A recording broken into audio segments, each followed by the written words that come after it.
Ay İsrafil! Tebrik ederim İsrafil! Sağ ol Mustafa, sağ ol, sağ ol. Utanmırsan? Neden? Ayıptır Selçuk!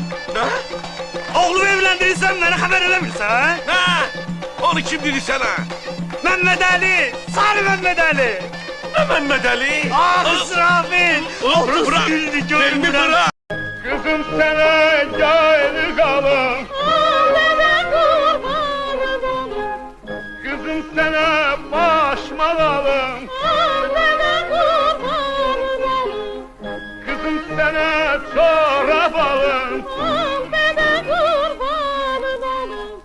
Kızım seni, kızım seni, kızım seni evledelim.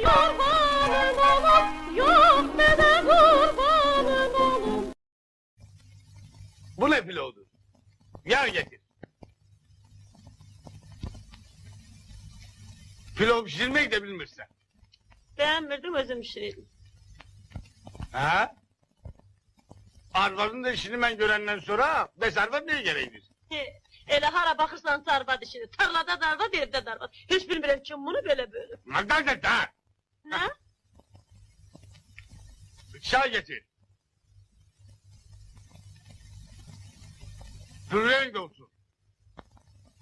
Koruz kuyruğu. Aleşkar! Aleşkar! Geldi! Aleşkar! Geldi! Yamakı! Aleşkar! Ne var Enesker? Enesker! Bu toydu. Burada neylemek lazım? Oynama! Oynamak lazımdı. Ne kadar oynayaq, Ses oyanla gelir. Çalgıçılar da burada oturur. Ay ne tapot var ha bunun.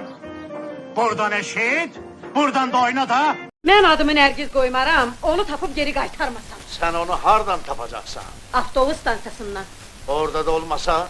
Dalınca gedərəm düz Bakıya qədər. Əhmədsiz geri qayıtmaram. İstemezsen ki ya seni, ucgar dağ kendinin sakinliği, uzak Livya sahrasında görsünler, alkışlasınlar. Ha? Yak! Düz deyirsən. Elə səni görməsələr yaxşı. Ay İsrafil, yenə sən bilərsən. Onlar bu həyətdə nə axtarırdı? Onlar kino çəkənlərdir. Sana kino lazımdı. Nəyimə gərəkdi? Nə kinosu çəkirlər? Ne bileyim. Kızı özgesine de verirler.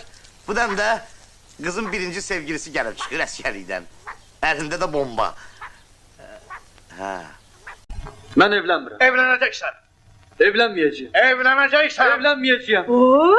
Bana şirin oğlu şirin kişi diyorlar. O saat kulaklarından divara mıhlayaram.